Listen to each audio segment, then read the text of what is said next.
Assalamualaikum warahmatullahi wabarakatuh. Kami dari kelompok 5 yaitu akan menganalisis perumusan strategi bisnis pada PT Samudra Nusantara Logistindo.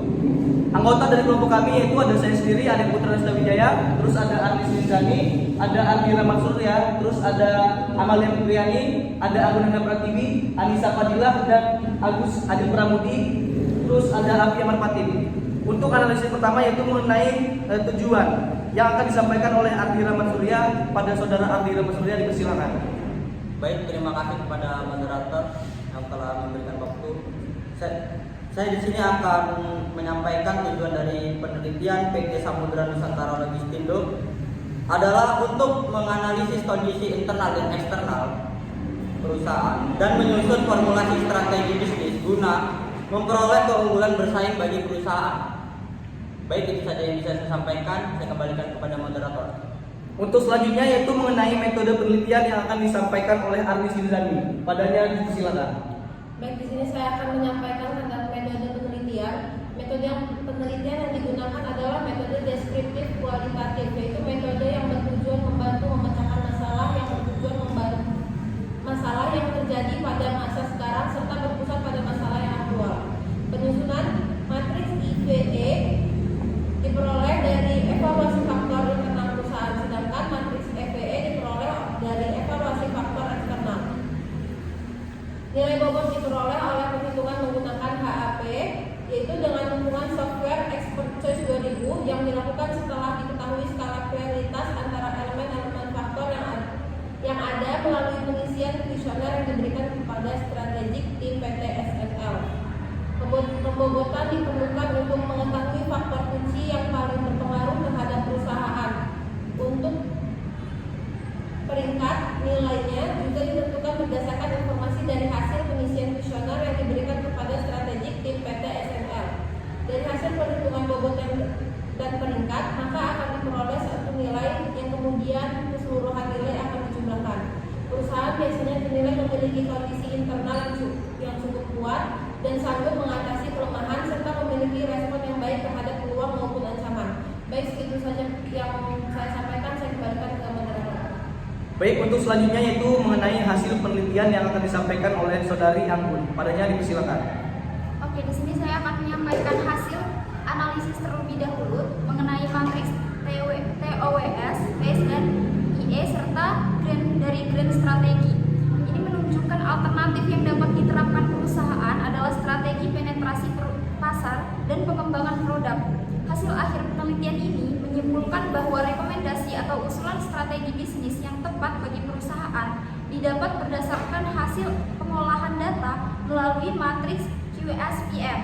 Adalah strategi pengembangan pasar atau market development yang lalu diikuti pengembangan produk atau product development. Kemudian hasil penelitian ini juga menunjukkan faktor yang sangat kuat adalah kelengkapan jasa yang ditawarkan baik kargo, laut, udara, dan domestik merupakan kekuatan paling besar yang paling mempengaruhi faktor internal perusahaan. Oke, sekian dari saya kembalikan ke moderator. Baik, untuk selanjutnya yaitu mengenai SWOT yang akan disampaikan oleh Amalia Fitriani. Padanya dipersilakan. Terima kasih kepada moderator. Di sini saya akan menyampaikan SWOT. Nah, untuk menentukan strategi yang efektif dan untuk menghadapi peluang serta ancaman yang akan datang, perusahaan perlu menerapkan SWOT. Yang pertama yaitu kekuatan, kompetisi sumber daya manusia yang unggul dan berpengalaman. Yang kedua, kelengkapan jasa yang ditawarkan baik kargo laut, udara, dan domestik. Kemudian produk jasa yang mengarah ke total logistic solution. Kemudian yang kedua ada kelemahan. Kelemahan yang pertama, keterbatasan dana dalam penanganan tender potensial. Yang kedua, keterbatasan fasilitas infrastruktur. Yang ketiga, kurangnya tenaga pemasaran dan dana untuk promosi. Kemudian ada O atau peluang. Peluang yang pertama yaitu peningkatan volume perdagangan global. Yang kedua, regulasi pemerintah untuk meningkatkan volume ekspor. Yang ketiga, terbukanya peluang kerjasama dengan mitra internasional. Kemudian ada ancaman. Ancaman yang pertama, mudahnya mendirikan usaha sejenis dan masuk dalam industri. Yang kedua, resiko kredit macet dari pelanggan. Dan yang terakhir, banyaknya perusahaan asing yang membuka cabang di Indonesia. Itu saja materi yang dapat saya sampaikan. Saya kembalikan kepada moderator. Oke, baik, untuk selanjutnya yaitu mengenai peluang yang akan disampaikan oleh saudari Anissa Fadilah. Padanya dipersilakan. Terima kasih kepada moderator.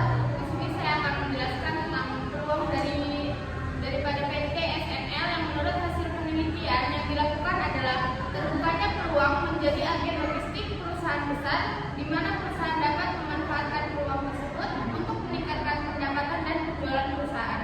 Mungkin itu saja, saya kembalikan kepada moderator. Oke, baik. Untuk selanjutnya yaitu mengenai kelebihan dan kekurangan yang akan disampaikan oleh Saudara Agus Adil Pramudi. Padanya dipersilakan. Untuk dari kelemahan, terima kasih moderator, saya akan menjelaskan dari kelemahan.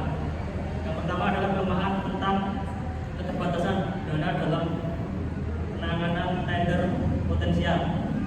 Yang selanjutnya adalah keterbatasan tentang fasilitas infrastruktur. Yang selanjutnya adalah berkurangnya tenaga pemasaran dan dana untuk promosi.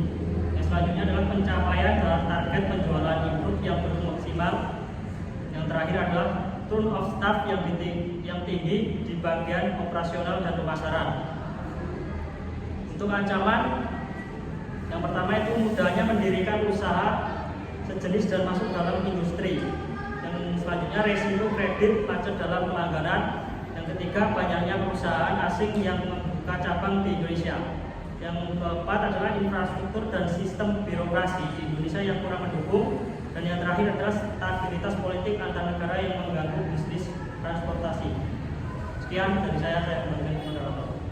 Oke, baik. Untuk yang terakhir yaitu mengenai kesimpulan yang akan disampaikan oleh Saudara Afi Ahmad Fatin. Padanya dipersilakan.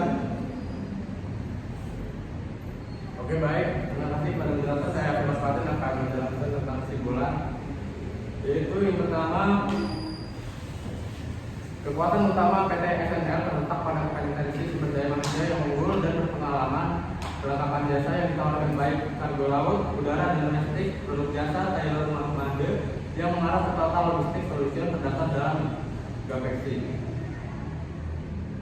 Kemudian dari hasil studi tentang perumusan strategi perusahaan yang telah dipaparkan pada penelitian kali ini, diharapkan akan turut mendorong kajian lebih mendalam tentang bidang manajemen strategi, khususnya dalam bidang perumusan strategi perusahaan. Terima kasih. Saya kembali kepada moderator.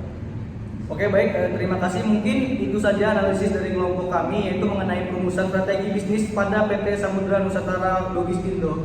Kurang lebihnya kami mohon maaf. Kami akhiri. Wassalamualaikum warahmatullahi wabarakatuh. Waalaikumsalam warahmatullahi wabarakatuh.